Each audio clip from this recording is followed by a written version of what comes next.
Okay, so I think we are good to start.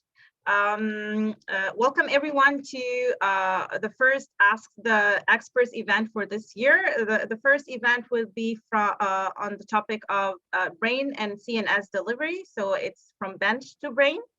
And as the name implies, we really focus on translation here. First, I would like to introduce myself. My name is Hagar Labuta. I'm an assistant professor at the College of Pharmacy at University of Manitoba. Just a little bit housekeeping notes at the beginning. Once we will have a little bit of a short presentation at the beginning, and then we will have a discussion, which really covers most of the time. When you have questions or to the speakers, please raise your hand and I will go through the list and I will ask you to unmute yourself and to ask the question, please. Please be brief and clear so that we can attend to as many questions as possible. Other than that, please keep your mic muted, please, so that we don't have some background and we have really and we enjoy the event as much as possible. I would also like to mention that this event is organized by the Controlled Release Society, the Young Scientist Committee. The YSC, or the Young Scientist Committee, represents a diverse group from students and early career scientists in academia or industry. The YSC is committed to developing scientific and professional development workshops, as well as organizing networking events. So, and today's event is one example of those events. It's my greatest pleasure to really welcome the speakers of today, and we thank them in advance for their time and for accepting our invitation. Today, we welcome Dr. Kannan Rangaramanujam. He is the Arnold Patz Distinguished Professor of Ophthalmology and co-director of Center for Nano-Medicine at the Wilmer Eye Institute at Johns Hopkins School of Medicine. He got his PhD in chemical engineering from California Institute of Technology, and he got also a postdoc at the University of Minnesota. His research interests are in the field of translational nanomedicine, including targeted therapies for neuroinflammation and many CNS disorders. He also co-founded a startup company or a spin-off company that translates his team's patented dendrimer technologies to the clinic. So we welcome you, Kannan, for the event today. We also have Dr. Shanta Dhar. Dr. Dhar is the Associate Professor at the Department of Biochemistry and Molecular Biology at University of Miami, and Assistant Director of Technology and Innovation in Sylvester Comprehensive Cancer Center. She received her PhD from the Indian Institute of Science and did several postdocs at Johns Hopkins University and MIT. Her research interests lie at the interface of chemistry and biology, with particular emphasis on nanocarrier mediated intracellular delivery of payloads for potential applications in various diseases, including neurodegenerative diseases. Dr. Dhaar's lab develops technologies that use a combination of conventional methods for cancer treatment and immunotherapy in a single nanoparticle platform. In addition to that, Dr. Dhar is the president of the CNS focus group, and we welcome her to the discussion today. Last but not least, Dr. Donald Miller is a professor at the Department of Pharmacology and Therapeutics at Max Rady College of Medicine at the University of Manitoba. He's a principal investigator at Clayson Institute for Advanced Medicine. He received his PhD and postdoc from the University of Kansas. His research lies in the area of understanding cellular and molecular mechanisms regulating blood-brain barrier function under normal and physiological and pathological conditions, and developing nanocarriers for enhancing delivery across the barrier for treatment of CNS disorders. In addition to that, Dr. Donald Miller is also my mentor as well. And he has been a mentor for many early career scientists in our university. Again, welcome everyone to those three speakers.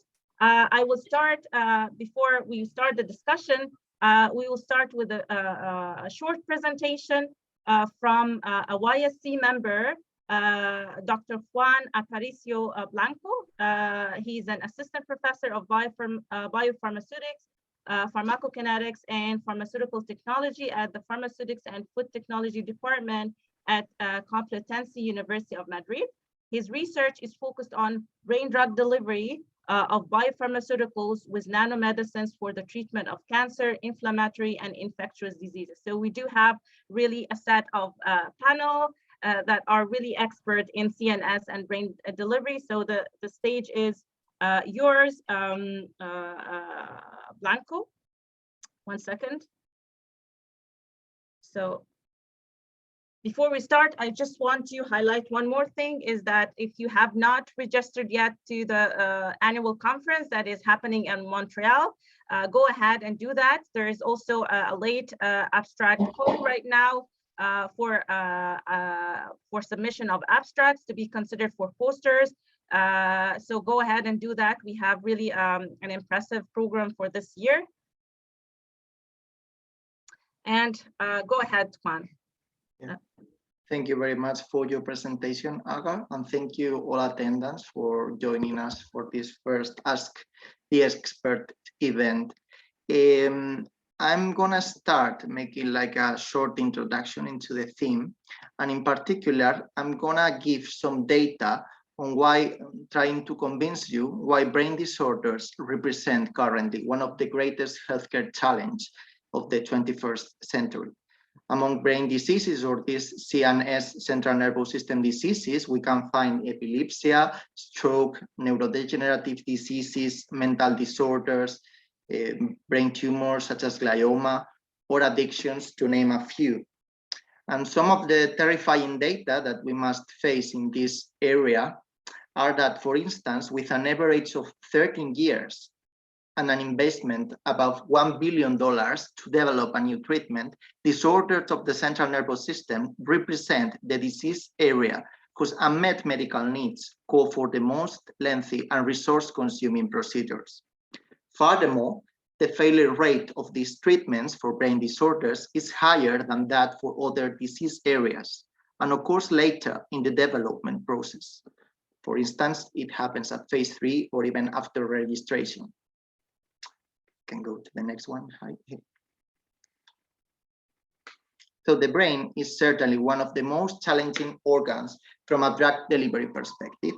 And this is due to the fact that the blood-brain barrier accounts for this high attrition rate of the treatments of most brain disorders. I'm gonna bring here also like a point of historical perspective of how this barrier was first evidenced. And it was at the beginning of last century, of the 20th century, through two pretty similar to pretty simple experiments. First, Paul Ehrlich reported that after the intravenous injection of a dye, in particular trypan blue, the whole animal, it was an experiment with mice, turned blue, except for the brain and spinal cord. An early conclusion from this experiment was that the specific feature of the CNS was a lack or low affinity for this type of dye. However, further experiments by Goldman indicated that after injection of this same dye, trypan blue, into the CNS, this time the brain tissue became colored. This experiment demonstrated that the lack of staining was not due to a lack of affinity of the dye for brain tissue, but rather to the existence of a physical barrier protecting the CNS from the systemic circulation. That was how the concept of the blood-brain barrier was born. Against this background of hindrance to brain drug delivery systems take advantage of the assembly of biomaterials to provide a delivery platform with potential to raise in brain drug levels. This is next, there's a representation of the blood-brain barrier to a molecular level. It's we can find like tight junctions and other injections, which are responsible for this truly diminished or abolished paracellular pathway across the endothelial cells that consist of the blood-brain barrier. Drug delivery systems for an application in the CNS need to have specific properties to achieve their goals. In this regard, when having a close look to translational milestones in the field of drug delivery systems, it is to be highlighted that three distinct types of systems, you can move to the next one, Hagar, namely implants as gliadel, you can see that on the left side, for glioma, for the treatment of glioma, or microparticles as Risperdal, Consta, or Vivitrol for the treatment of schizophrenia and for opioid dependence, respectively, or even in situ forming gels, such as Perseris or Okedi, for the treatment of schizophrenia, again, have been marketed over the past decades, whereas the rest of the systems seems to be lagging behind. In this context, it is clear that several treatments for the CNS have shown to be very promising in the preclinical setting, but they often fail to show therapeutic benefit in clinical trials. This context brings us some of the first questions to be asked in this event. You can move to the next one. As the limited transfer to the clinic can be attributed to in our opinion, to three different causes. First, the inability of current preclinical models to mimic disease and clinical treatment, and to mimic the clinical course of the disease and treatment plan. So we wonder if the models that we're currently using in research are adequate to fill this preclinical clinical gap that there is for sure. Alternatively, another cause could be due to the incomplete current understanding of the CNS disease physiopathology and their impact on drug distribution and efficacy. This cause might bring the question about if we are focusing on the right target or not. And finally, in this countdown that we prepared, so we can see as another cause for this preclinical clinical gap the limited interdisciplinary connection and transfer of knowledge for effective translational research. So in this regard, we may wonder if the design and development of drug delivery systems is deemed appropriate as this design and development is currently made. So that being said, so I would like to ask the experts, so Dawn, Kannan, and Shanta, what do you think about this first question that has been launched here? And by the way, I would like to also to introduce Chiara, who was not introduced yet, who will be also in charge of this moderating session. We discussed the presentation and also the questions stem from her. And she will be also asking questions from herself and also receiving questions from the audience. So feel free to leave your questions written on the chat or just raise your hands to ask them aloud. So for the time being, these three questions are, I think, a good start for discussion. Okay. Okay. Thank you so much, Juan and Chiara, for such presentation. We can, right away start the discussion. And Kannan, you have something to say. So I feel like our goal, first of all, I want to thank and congratulate the young forum in CRS for initiating these discussions. I think that such discussions could potentially catalyze young people to come up with bold initiatives to overcome this problem. So every time we think about how to treat a brain disease, I think all of us agree that delivery of the drug is very critical. So the most important thing is to figure out a non-linear and out-of-the-box way to actually cure the problem. So when we say whether the models are adequate, it is like the same as saying, has Elon Musk made enough money? Okay, so the answer is always no, right? So no model ever, even for like never. So the answer is that the models can always be better. But if we are going to basically come up with a way for a model to be created that is perfect and to create the brain disease, we'll all be sitting there and we'll grow old. So we should kind of think about, correct, are there models that would sufficiently represent aspects of the disease as seen in a human being, in a human blood-brain barrier or in a human being? If that is the case, and then we show that our compound has promise and it is made and it is safe for human beings, then the idea should be to encourage for us to do the experiments in humans themselves. So essentially, we need to encourage things to go to human trials rather than just wait forever for just focusing on models. Models are important, but they are not an end by themselves. The other thing is we always think of animal models, but there are other models. Now people are using all kinds of other ways to understand the human brain. They could be AI, that could be machine learning, they could be imaging. So all of them together are going to help us rather than just models themselves. I'll just stop for that question. Shanta, do you have something to add here? I think that the model aspect Kannan really explained so well. I couldn't agree more with that. But you had two other questions. Probably I can address one of those.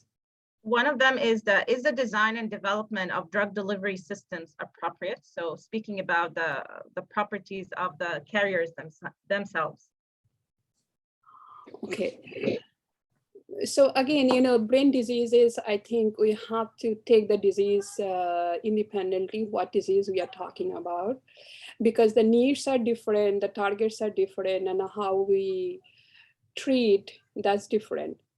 For example, I would take, brain tumor, whether primary or secondary brain tumor, when the patients come to the clinic with a seizure or some problem. And, the surgeons, they have to do biopsy anyway. And I don't think they will try to give a new therapy at that point, for example, glioblastoma. And, what they're going to do, they're going to do the surgery first, no matter what, probably.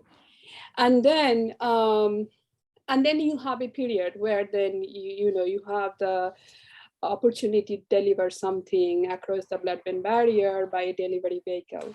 So in that case, it's a different thing. We don't have to replace something. We can be additive, how we can make the point of care better using our nanocarrier. So what I'm trying to say, for example, I take an example of glioblastoma because that's what we have been working so closely with the clinicians that,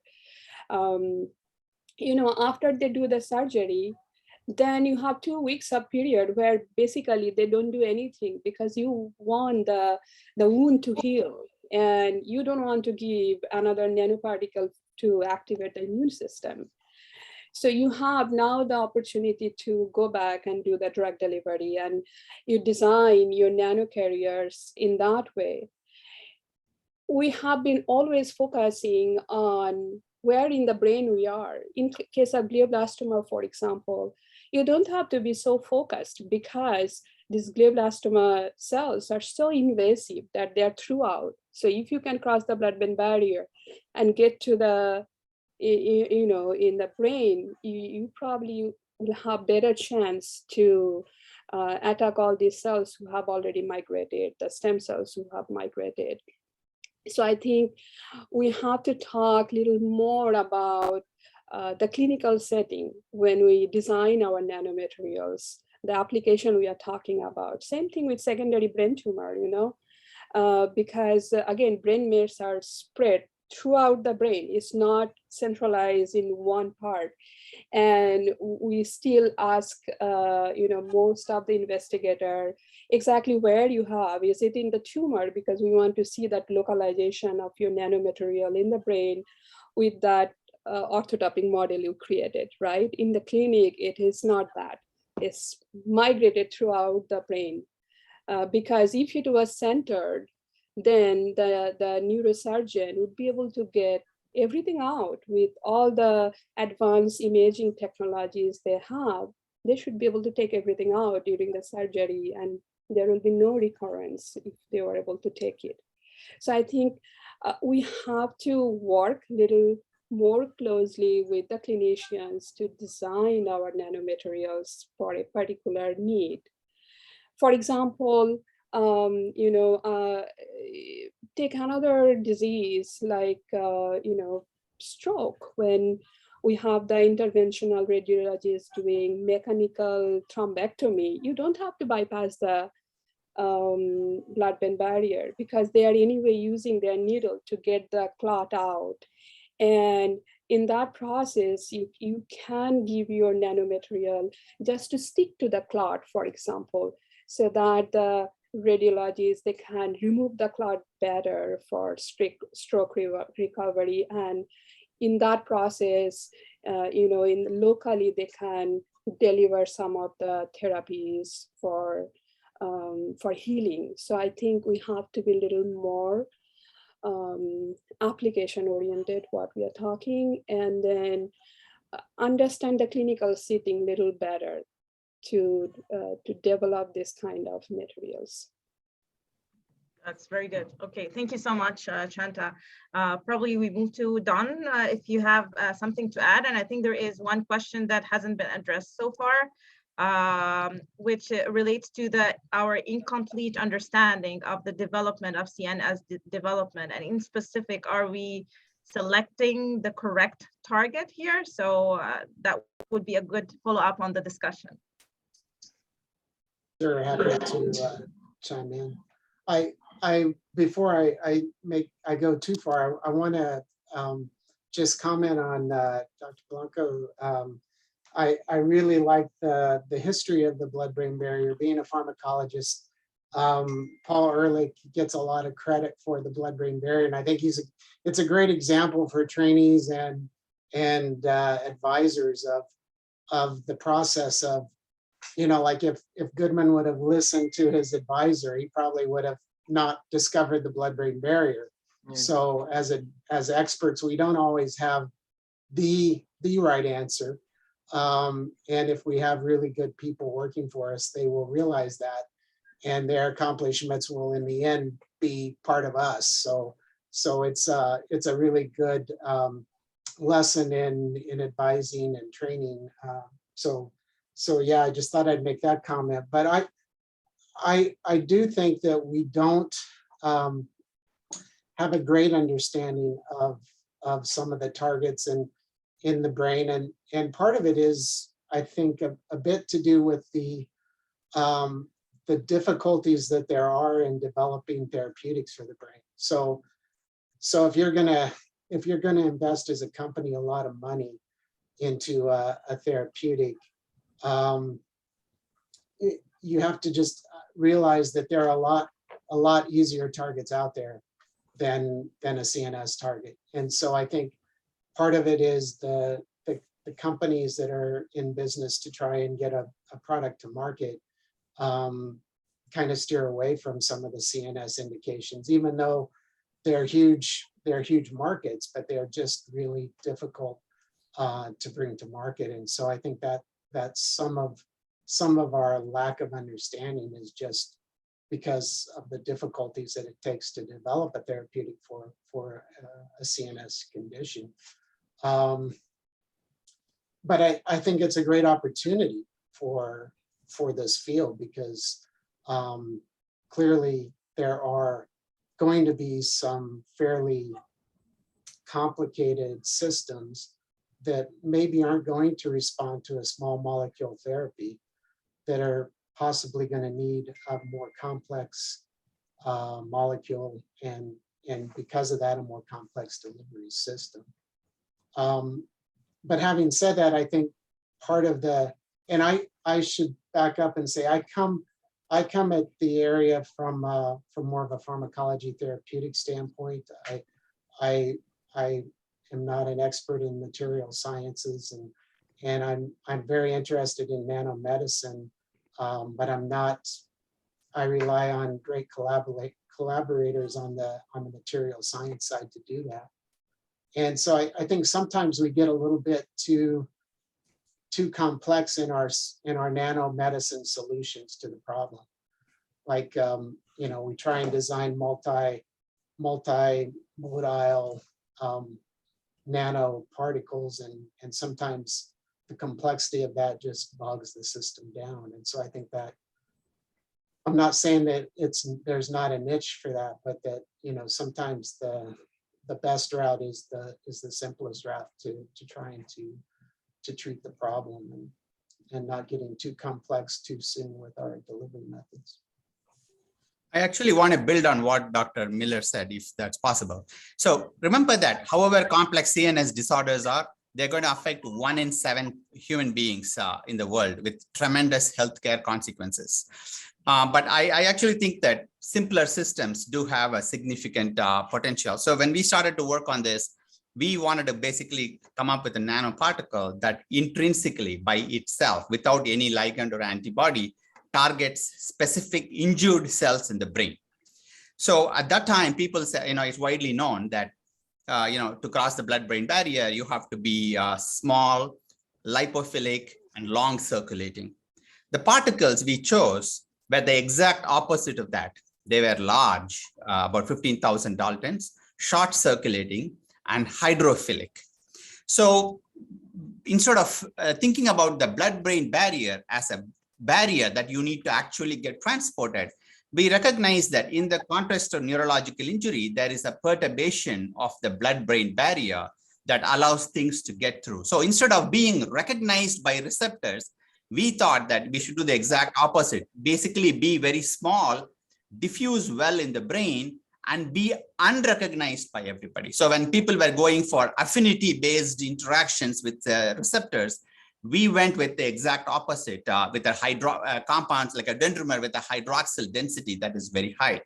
I can tell you that recently, when our compound went to clinical trials for the treatment of severe COVID patients, hospitalized severe COVID patients, not only did a single IV injection of this compound lead to like more than 80% survival in our small trial, it was the only compound among many pharmacological agents that was tried for COVID that actually reduced or normalized the blood biomarker of brain injury. So 1/3 of the patients who have COVID actually have an associated brain injury. So there is an elevation in this blood biomarker called NFL in COVID patients. Our compound actually successfully treated so that the NFL level was not elevated. It was like as though these patients were healthy from that perspective. So what I'm saying is that, yes, blood-brain, I mean, I remember reading in the early 80s that people writing that blood-brain barrier is a major challenge for drugs.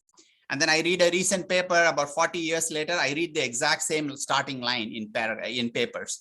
So yes, these are challenges. So what we did was to think of a biophysical approach that not only overcomes the blood. I also think that blood-brain barrier is only one of the major challenges. Suppose you want to target a particular part of the brain or a particular cell in the brain, you have to not only cross the blood-brain barrier, but you have to move in the tissue and be found by the cells that you're trying to target. So we basically found out that our compounds actually target reactive microglial cells at the site of injury, enabled by the impairment of the blood-brain barrier at the site of injury. And we validated this in more than 50 models in all species, including the human species. So this biophysical approach seemed to work pretty well. The same governing principles that worked in mouse also worked in rabbits, dogs, primates, and early stages also potentially in human beings. So what I feel is that just like, I mean, I want to go back to Elon Musk. Nothing is impossible. He just articulates a vision and everything flows in. So we as scientists should not be afraid of, okay, CNS is challenging. Companies, Dr. Miller said, oh, companies feel like it's a major challenge. Then who is going to cure Alzheimer's, right? So we have to definitely take it head on and think about unusual ways to actually think about this problem from all kinds of perspectives, so that one of us will be successful.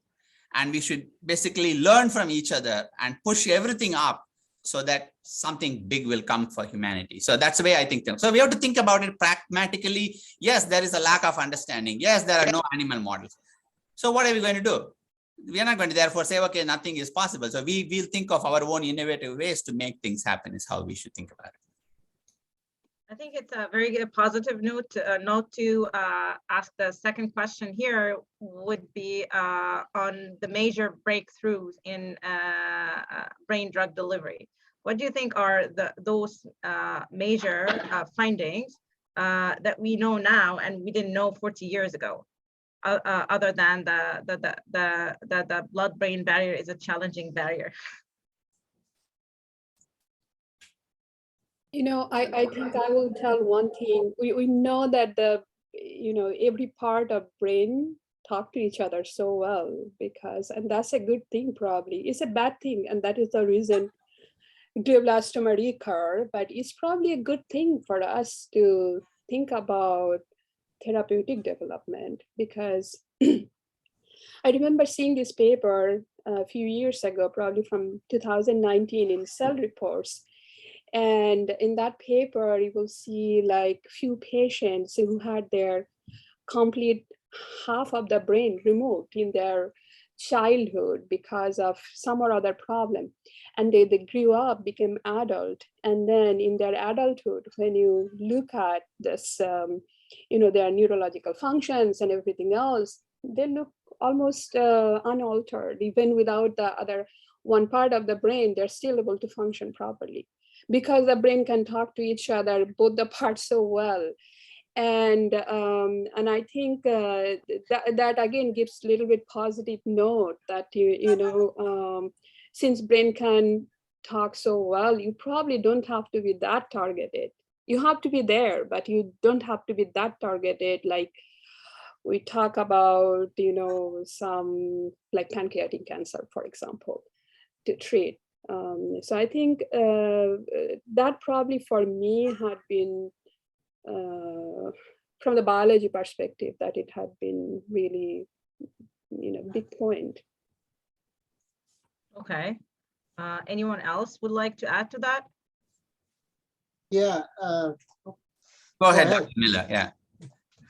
I would echo what Kannan has said about, from a blood-brain barrier delivery standpoint, a lot of the things that we were talking about 20 years ago, we're still talking about now.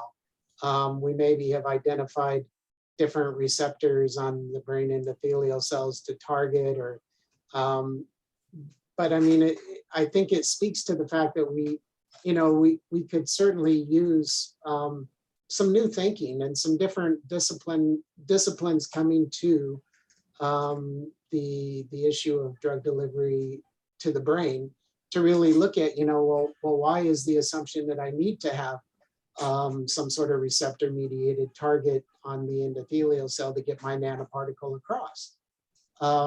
We've been trying it for a long time and with some preclinical success, but not necessarily a lot of clinical success. So perhaps, at some point you say maybe there's a better way. And I think that's something that we've been looking at in what we're trying to do, is that, I don't know that the blood-brain barrier is as static as we would like to think about it. Like there are periods in both health and disease where the blood-brain barrier permeability has changed. And so to think that, well, a protein's never going to get across because it doesn't have a receptor, if it circulates long enough, it may, and it may not be a bad thing. And so yeah, I think a lot of the drug delivery issues in the blood-brain barrier have been a bit stagnant. in the last few years because you know we're maybe looking at the wrong targets for delivery. I wanted to add one thing that relates to transporting nanoparticle across the blood-brain barrier using receptor ligands to the endothelial cell receptors. If you look at the size of many things that people put on a nanoparticle to target the receptor and transport it across the blood-brain barrier, the size or the weight of the ligand to the weight of the nanoparticle is the same as approximately the weight of a mosquito to that of an elephant. So when we put a ligand like that and we want to transport using receptors across the blood-brain barrier, we are asking something like a mosquito that is sitting on an elephant to drag the elephant across a crowded New York train station. That's a pretty big challenge. When I said this, somebody said that can't possibly be true. And actually, if you go ahead and calculate that ratio, it is almost exactly that ratio. So I think taking advantage of the physiology or pathology of what the disease gives you is a potentially powerful way. But Dr. Labuta asked about the advances. I think there are some good advances happening from with respect to drug delivery. There are people who are working on focused ultrasound, but I believe that the biggest advances that are going to help our field are coming from this, the iPhone. So somebody, not the iPhone, you mean smartphones. For example, they say that over the last 10 plus years, companies have been trying to get the whole world to be on this iPhone. Now they are actually, over the last 5 years onwards, enormous investments are going into how to get our whole body into this iPhone. So word onto the iPhone and us onto the iPhone. So there are many, many big investments and big bets, quietly and overtly, that are being bet on many elements that are going to make trials or assessing the outcome of therapies much easier going forward using smart technologies, I would say, and AI. So for example, people believe that they can tell if you're going to develop Alzheimer's in the next 10 years or so.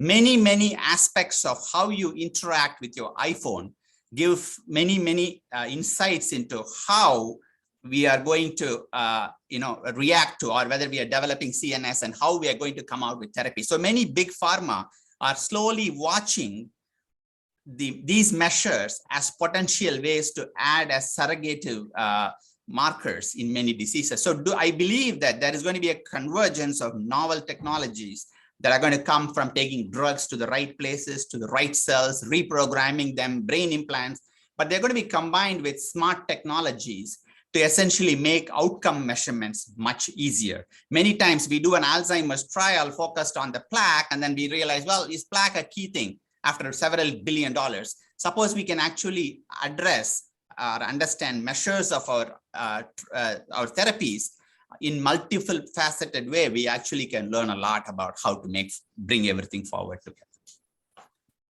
Okay, thank you. We have, before we ask Muhammad to say his question, we have a question here in the chat by Dr. Lammers. What do the experts think about temporally and spatially controlled blood-brain barrier opening with focused ultrasound? That's an interesting question. Since I just spoke, I would like to not just speak again. If somebody else wants to comment on it, and then I can add. Okay. Shanta, did you want to? I wanted to add something for the previous, thing which was we were discussing, but please go ahead, answer this, and I can add on later. I think that this temporarily opening the focused ultrasound, I think it looks like it is pretty reasonably safe, and it could have potential, especially in acute stages where you don't have to keep doing this over and over again, even though I do think that people think it may be reasonably safe to come back after a little while. This gets things into the brain, right? But we still have to figure out how to get things into the cells. So if you actually think about the fact that I think a major opportunity for drug delivery is not just getting into the brain. I actually think it is actually getting into the cell. So I calculated that if a human being has a problem that affects 1 million cells in one region of the brain. If you can somehow deliver drugs to just that 1 million cells versus delivering the same amount of drug into the brain in general, you can actually get an intracellular concentration of drug in those affected cells that can be 100,000 to 1 million-fold higher than what you can achieve. So essentially, if we can somehow target cells, the drugs to specific cells that need them, you basically have a 100,000-fold leeway that you can play with to actually get there. So to me, the ability to use focus ultrasound to get things into the brain is very important. But eventually, if things have to get to specific cells, we need to figure out how to move these particles to select cells and select regions. But this itself is a pretty welcome strategy that is enabling us to understand how to get things into the brain using a macro or a physical technology, and then we can bring our chemistry and biology to perhaps add more things to them to make it viable to address many CNS disorders. Okay, good. Dr. Dhar, do you have something else to add? Yeah, to this? I did want to add, because Kannan brought that, cell-specific uptake once you are in the brain, because, most of the development really early on we saw to develop delivery vehicle for neurodegenerative diseases, right? Where you want to deliver things to the neuron, and neuron being polarized, their endocytosis method is very different than the endothelial cells at the blood-brain barrier. And then the whole, unique structural point of neuron being very different than other endothelial cells, which you utilize to get nanoparticles transported across. So I think that is probably, that probably played a role that why, again, Don, we did not see much of the therapeutic outcome in neurodegenerative diseases, because just we are now making a nanoparticle challenge between two different types of cells to use probably the similar uptake mechanism.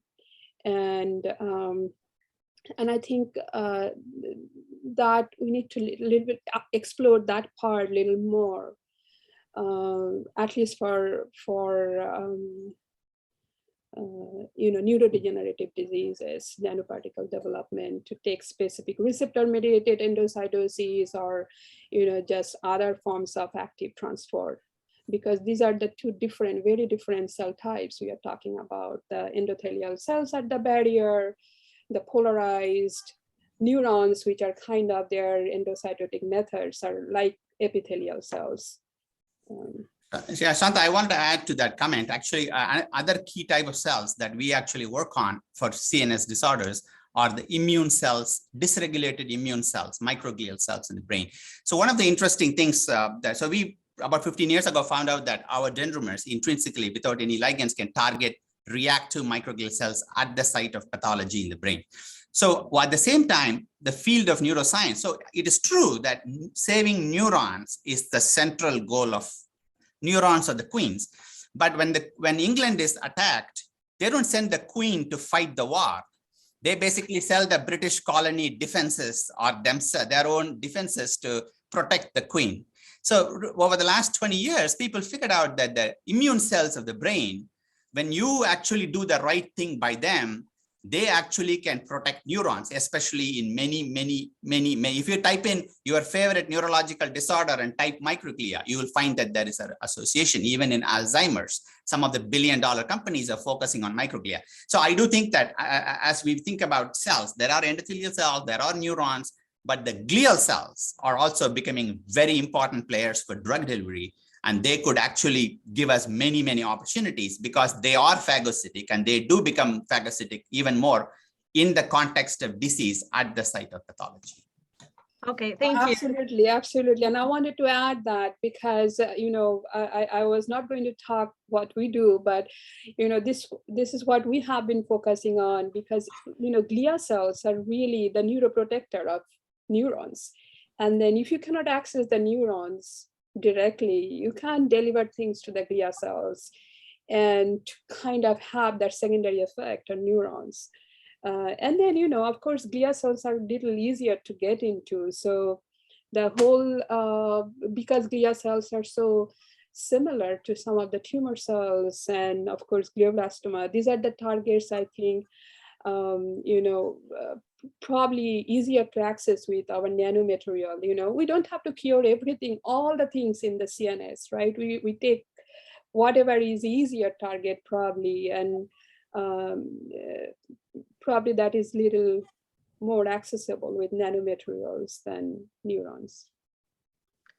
Okay, so I have a question now. So Mohammed, you can go ahead and ask your question. So we have a few questions here and would like to speak, and then we'll go to the questions in the chat. Thank you, Hajar. My original question was similar to Carol's question, but I have another question.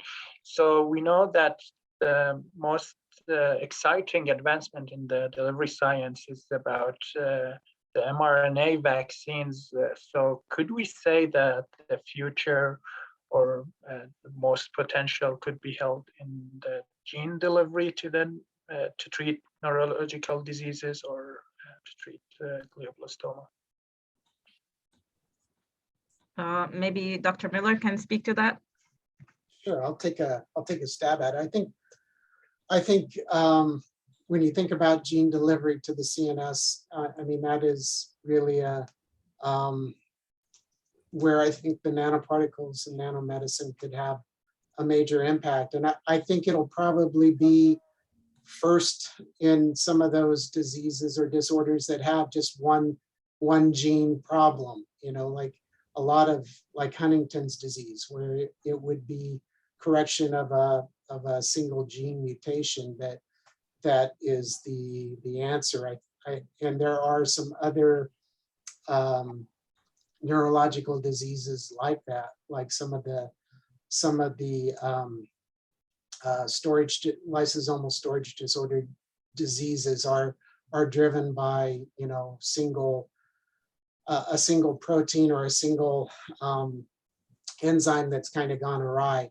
And so from that standpoint, I think there is some hope for CNS related gene therapy for things like glioma, a brain tumor, or neurodegeneration. It's probably a bit harder to ask, just because there may be more than one gene being influenced and being off track. So I mean, I think gene delivery is exciting for the CNS, but I think it's going to be first directed at some of those monogenetic problems.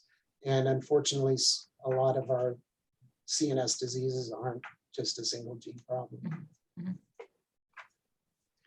Thank you. Just in the interest of time, maybe we can go to the other questions. So we have a question from Fang Zhang. So can you please unmute yourself and ask the question? Yeah. Yeah, sure. First, I want to thank three panels for a great talk, and it's very inspiring.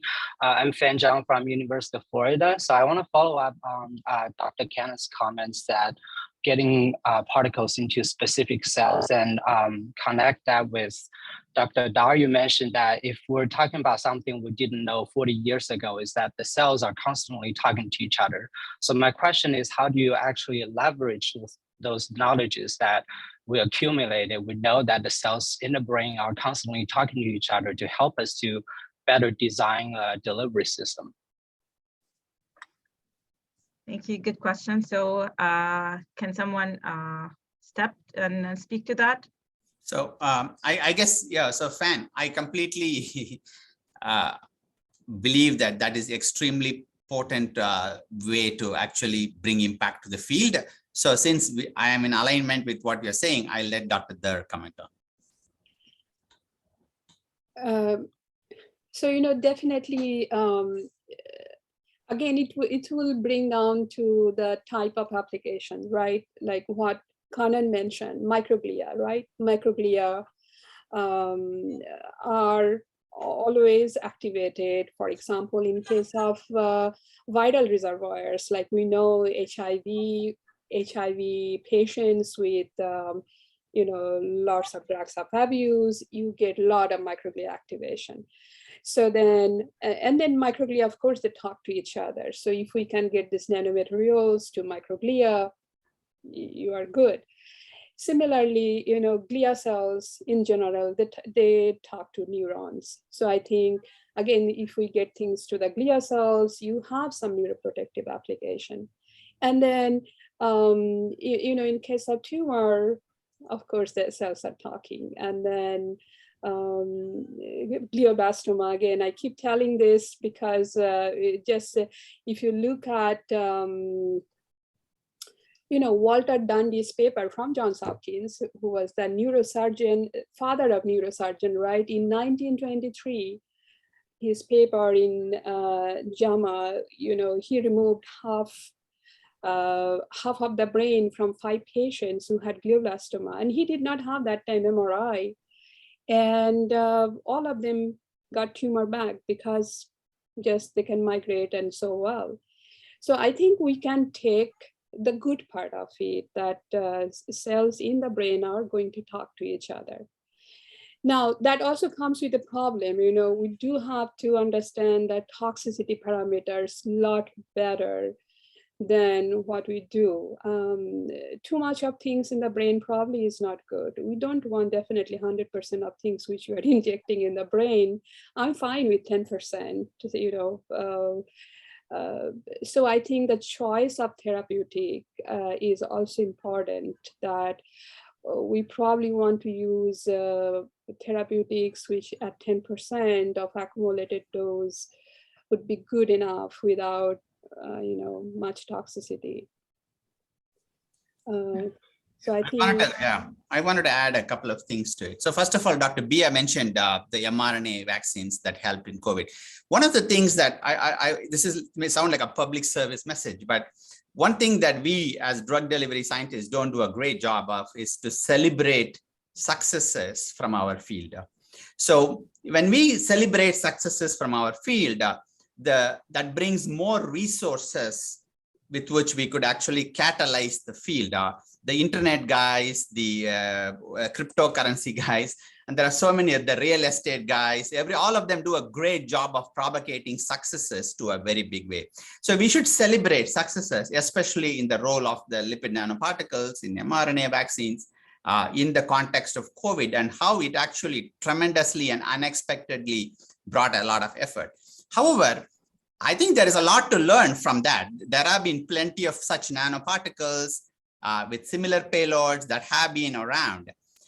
So I do think that there are specifics relating to the context of COVID that brought a lot of help, that were helped by this particular platform. So we need to learn more about that. So the first thing is to celebrate successes, so that agencies, the guys who are making B-2 bombers, they lobby and they celebrate B-2 bombers so beautifully, even though they never get used, that they're able to bring resource to that. But we as scientists, if somebody said, we don't celebrate, we are very harsh on other people's lack of curing diseases, right? It's a big frontier. So that's the first one. Second point is that the learning from other people's successes and failures. So people who are doing large scale studies, they should come out and discuss, like you're enabling such conversations. So that's very commendable. So we need to learn from other people's successes and failures, but our system focuses on everybody has their own platform, their own thing that they are developing to cure their own diseases. So what is happening is that we don't learn across from many people's experiences that we could build on. So that is also something I think is very important. Remember that the FDA wants your stuff to be safe. Then it's up to you and the investor, and then your own ability to manufacture it and stuff like that, and conduct an appropriate trial. So as we make nanomaterials safe, we would basically be creating more and more opportunities, shots on goal that we will decouple with modern technologies to break open this long-standing problem. That's interesting. That's a very positive note. We have a question here in the chat from Karol Skolowski. Outside of difficulty in crossing the blood-brain barrier, what are the most common unwanted consequences encountered with attempting to increase blood-brain barrier delivery, such as accumulation in other compartments, specific cell toxicity, etc.? So can anyone attend to this question, please? I mean, Again, I just spoke. Yeah, somebody else. Yeah. I can just talk, in terms of one drug which we work, like we work on, cisplatin-based chemotherapy, and then so we do a lot of prodrug of cisplatin to incorporate them in nanomaterials and other properties, go behind different kind of targets. But cisplatin-based treatment has a lot of peripheral neuropathy, so in general, when you give cisplatin, which only make 1% of the dose to the nuclear DNA for its therapeutic efficacy, has this peripheral neuropathy. So when you deliver cisplatin to the brain, you run into those kind of problem. And so, one way to probably say it's a good thing to use nanomaterial, because now you have ability to not probably enter the neuron and avoid peripheral neuropathy. So again, this need to be very drug specific. I'm sure, when we talk about other kinds of chemotherapy, we'll still run into that kind of problem, chemotherapy-induced peripheral neuropathy for, at least for brain tumor, applications. So again, these nanomaterials need to be designed so that you get the therapeutic outcome, but then don't worsen the side effect, which is already known for the free drug. Okay. I just want to come. Sorry, go ahead, Dr. I would just add, it's a great question. And I think sometimes the answer of it is we don't know what we don't know. And part of it is, when you think back to how we treated breast cancer with doxorubicin, when folks aren't living long enough to see the hard effects of doxorubicin, we don't realize we have a problem.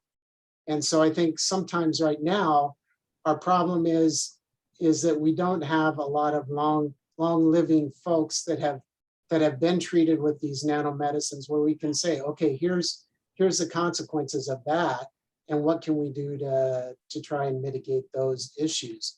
And that's sort of going to come up as we're more successful with initial delivery to the brain, and then we find out what the consequences of these things are. Mm-hmm, mm-hmm. Dr. Rangaramanujam, do you have anything to add here? I just, so this question probably attempts to, like, for example, if you use a physical method to open blood-brain barrier, what will there be any issues? Or if you give a very large amount of a drug to get it across the blood-brain barrier, are there any issues? I think that these are all, of course, issues, because if you give a large dose on a compound that is liver toxic, then you are going to cause liver toxicity. But I think the biggest problem that nanoparticles haven't cured many neurological disorders is not because necessarily they're toxic. I believe that we haven't found a killer way to make a remarkable improvement in the patient. If we can, so for example, even antibodies that are approved, they basically are approved on 5,000 patients on a 5% improvement in something. That is not a very significant improvement in many cases, like you can look at even drugs for COVID. So our biggest problem is not, I think toxicity is a problem. We have to be careful about side effects, viruses getting in if we open the blood-brain barrier. But the biggest problem is that we haven't made a dramatic improvement in the particular condition that we are trying to do. If we did that, everything else, I think we can figure out. And the second thing that I feel is many times people talk about, oh, nanoparticles are toxic. My wife works in the ICU, and she says that there are every drug that is given to critically ill patient is toxic. So what we need to do is to think about nanoparticles are not God. They're not going to be perfect. But what we need to compare them is compared to a drug that is given or compared to state of the art. Are they more toxic? Then we need to worry about. So we should keep nanoparticles in context. We can't expect them to be perfect, but they need to be perfect enough to produce a remarkable, measurable improvement in an unmet need. Then we basically break open the whole thing. Okay, I want to actually, so we are almost on time now, but I want to have like a 1 minute or a few seconds answer from each of you on the topic of the need for collaboration between different disciplines, and also accessibility to hospitals to conduct a translational project for development of CNS drug delivery system. So I will start with Dr. Miller.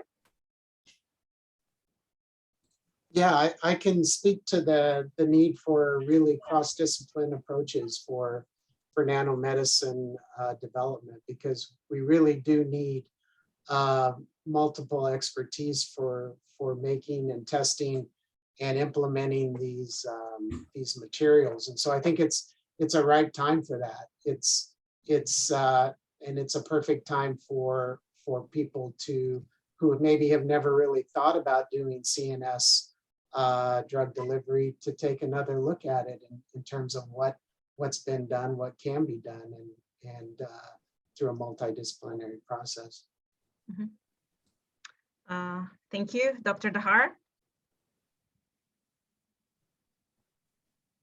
You know, definitely it has to be multidisciplinary approach, and I would just tell from my own experience that you know, we have been working on glioblastoma, which is so heterogeneous, and we are able to understand the extent of heterogeneity because we are working with the clinicians and have access to, for example, patient samples from different background, newly diagnosed patient, recurrent patient treated with different things, and just so heterogeneous in terms of what they express, what they metabolize, what they eat. So, and that aspect, we would never know if we are not working with you know, people from other discipline to design things or try to at least design platform to feed this heterogeneous population. So definitely, particularly for brain diseases, we have to be very multidisciplinary. And I know, you know, Kannan brought this multiple times in artificial intelligence, all these need to work together to design all this platform.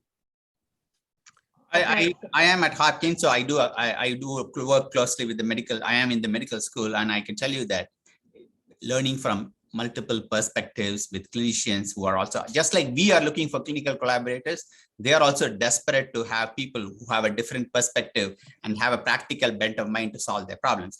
But I think even if somebody is in a place where there is not a medical school, I don't think these are all major barriers. We learned from COVID and other stuff that if you have an idea that is powerful enough, there will be people from all over the world you can interest to help and bring resources to advance this. And that's what we are all learning. So I don't think there is any reason to think that, oh, there is not a particular hospital near me or something like that.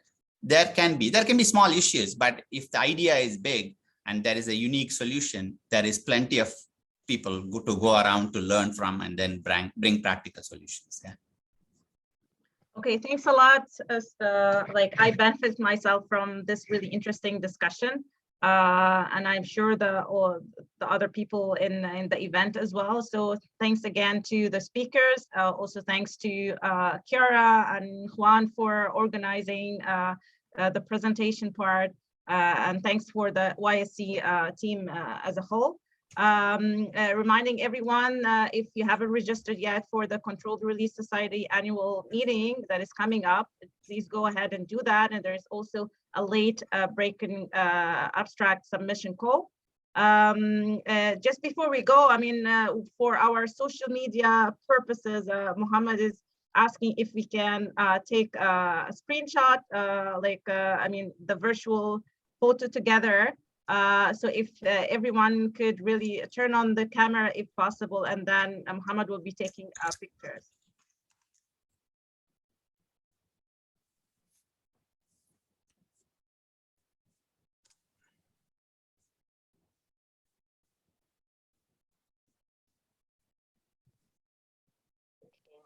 Give it a few seconds.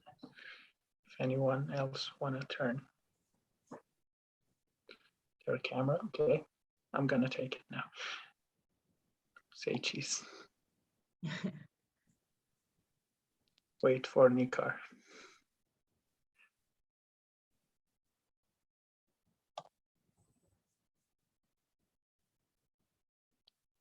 Okay, let me take another one just in case.